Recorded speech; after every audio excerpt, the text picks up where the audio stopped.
बेटियां जिनके घर पे होती हैं, ऐसे लोग जो श्राप मानते हैं ना, मेरी प्रार्थना है बेटियां श्राप नहीं, ईश्वर का वरदान है। बेटियां श्राप नहीं है, परमात्मा का दिया हुआ वरदान। तुम्हारे घर में जितनी बेटियां हो, समझना ईश्वर ने तुम्हें उतना वरदान दिया है।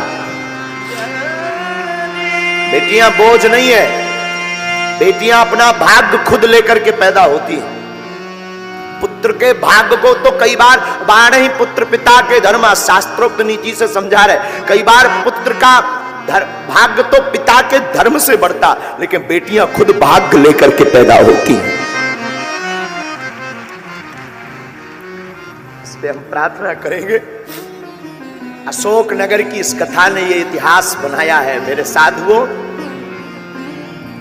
कि बेटियां बेटों से कम नहीं है।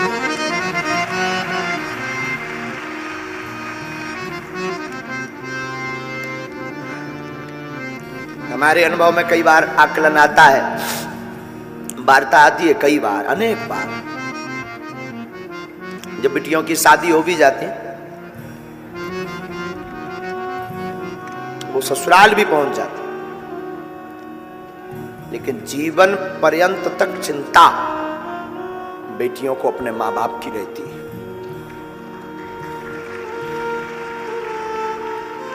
हमने अपनी मां को बहुत नजदीक से आकलन करते हैं हम अपनी मां को।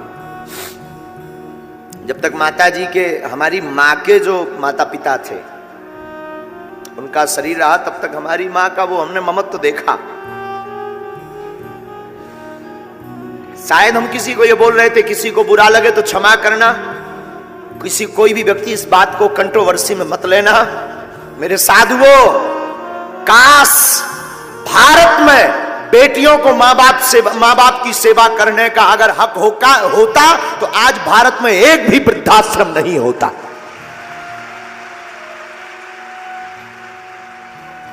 काश मां बाप की सेवा करने का अधिकार अगर बेटियों को होता बेटों की बजाय, तो भारत में एक भी वृद्धाश्रम नहीं होता। ये हम दावे के साथ कह सकते हैं।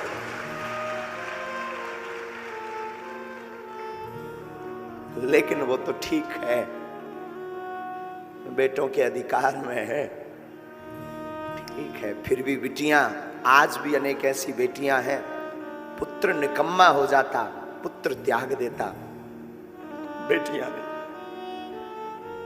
बेटियां खूब दूर हो जाएं, बहुत दूर हो जाएं, पर बेटियां हमारी हमेशा माता पिता के नजदीक रहती। कोई ऐसा पिता होगा भारत का या संसार का जिसकी बिटिया का विवाह हो उसका दिल ना टूटे। तुम कभी विचार करना, हम तो कई बार आकलन करते हैं, बहुत सूक्ष्म रूप से आकलन करते, विचार करते कि उस बेटी पर क्या गुजरती होगी जिस घर में वो बड़ी भई, पली बड़ी, खेली, चहचहाई, कूदी, जिसने एक एक कोने को सजाया, जिसने एक एक कोने में अपनी यादें जोड़ी, वो एक क्षण में उस घर को पराया कर देती।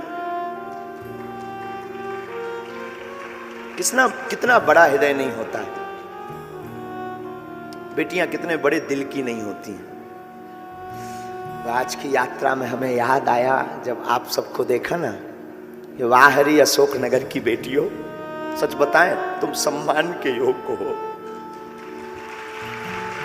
सच में कोई कुछ कहे मुझे खबर नहीं, देखो साधु बुरा मत मानना, कोई कुछ बोले भी, यजमान तो ठीक है अपनी जगह है, उन्होंने तो कथा करवाई है तो बात अलग है, पर सच बोले इस मंच पर आरती करवाने की और धन्यवाद की पात्र तुम हो।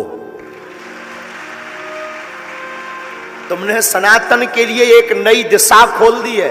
तुम्हें सुनकर के आश्चर्य लगेगा मेरी बहनों, जैसे ही हमने आपका वो वीडियो हमें दिखाया ना हमारे केशव जी ने, कि आप लोग थाली 3 लाख लोगों को प्रसाद पवा करके थाली को धुलकर रख रही हो, सीताराम जय श्री राम, वो वीडियो जैसे ही हमने देखा ना, हमारे अंदर एक कौतुक कर गया। क्या कौतुक? कि अब सनातन को नई दिशा देने के लिए भारत की बेटियां आगे आ रही हैं।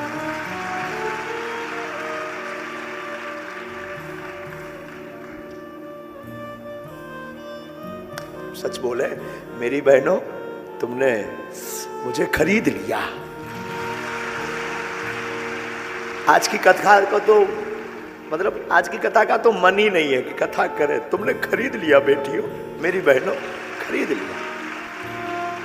क्या नई दिशा तुमने शुरू कर दी कि क्या केवल बेटे ही सनातनी हो सकते, बेटियां नहीं? क्या अद्भुत बात आपने शुरू कर दी है। बेटी जिसके घर पर होती है, याद रखना मेरे भारत के लोगों, बागेश्वर धाम की पीठ पर सुनने वाले लोगों, बेटी जिस घर पर होती है उस घर पर ईश्वर की कृपा होती है।